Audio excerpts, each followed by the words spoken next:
Hi there, everyone. Welcome to the Daily Gardener. I'm your host, Jennifer Ebling. It's June 12th. Fragrance in the garden. The most fragrant blossoms include cheddar pinks, a member of the carnation family, fragrant lavender, peony, gardenia, honeysuckle, hyacinth, lilac, mock orange, Daphne, and bee balm. Here's today's brevities. On this day in 1805, Meriwether Lewis was just one day away from reaching the Great Falls of Missouri. He wrote his own brief description of a species that was previously unknown to science. He said, "The narrow-leafed cottonwood grows here in common with the other species of the same tree." Wonder if he saw all those cottonwood seeds floating through the air. And it was a little over 200 years ago, in 1817, that a forest ranger named Karl Freiherr von Drais invented the first bicycle. And it's the anniversary of the death day of Edward Newman, who was an English entomologist, botanist, and writer. Newman wrote an illustrated natural history of British moths in 1869, and he enjoyed writing poetry, just as the butterfly, child of an hour, flutters about in the light of the sun, wandering wayward from flower to flower, sipping the honey from all one by one. So does the fanciful verse I've created love mongst the experts in science to roam, drinking their spirit without being sated, bringing the sweets of their intellect home. And it was on this day in 1948 that the Michigan Botanical Club adopted its name. It wasn't agreed upon very easily. The board of directors and the executive committee couldn't agree. They decided to hold a vote. The choices included the Michigan Association for Native Plant Protection, the Michigan Wildflower Association, the Michigan Native Plant Society, and the Michigan Botanical Club. Although the rest of the state voted unanimously for the Michigan Botanical Club, the strong-willed Southeastern chapter had taken a poll, and they wanted the name the Michigan Wildflower Association. The matter was finally settled when the general membership voted, and it's been the Michigan Botanical Club ever since. And it was on this day in 1918 that the Dutch botanist Frank Nicholas Meyer was buried in Shanghai. 6 days later, his family back home in the Netherlands learned of his death. At the beginning of June, Meyer had traveled to Shanghai by way of Japanese riverboat on the Yangtze River. He was last seen leaving his cabin on the evening of June 1st. Then he simply disappeared. His body was found in the river 4 days later.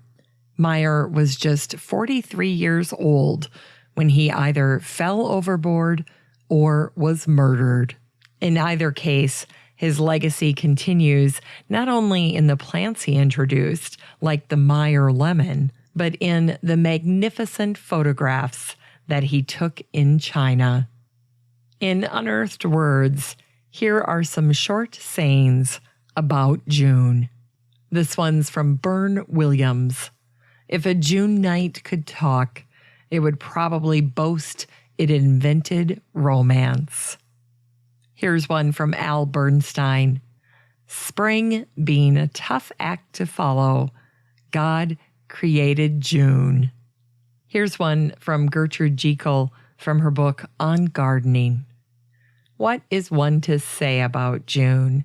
the time of perfect young summer, the fulfillment of the promise of the earlier months, and as yet no sign to remind one that its fresh young beauty will ever fade. Finally, here's this short and sweet one from Oscar Hammerstein in 1945. June is busting out all over. Today's book recommendation is Sex, Botany, and Empire, the story of Karl Linnaeus and Joseph Banks by Patricia Farah. Farah said, Banks provides a marvelous illustration of how science and the British Empire grew rich and powerful together. Today's garden chore is to get a big bag of perlite and add it to the soil in your containers. Seasoned gardeners swear by perlite. If you want soil to have good aeration, water retention, and drainage, try adding perlite. It's a naturally occurring mineral. It has a neutral pH level, so it won't change the soil in that way. It's incredibly porous, and it contains little pockets of space inside for air. It can also retain some amount of water while allowing excess to drain away. I get a huge bag of perlite every year from Amazon. I'll put a link to that in today's show notes. Finally, here's something sweet to revive the little botanic spark in your heart. On this day in 2016, the Shady Acres Herb Farm closed in Chaska, Minnesota after 39 years. Shady Acres was the place to go for plants and herbs for almost 4 decades. Shady Acres was owned and operated by Teresa and Jim Meisler. In the mid-70s, Teresa had started out with the Minnesota Landscape Arboretum, and she'd been put in charge of the herb gardens. She recalled telling her boss, "I don't know what an herb is."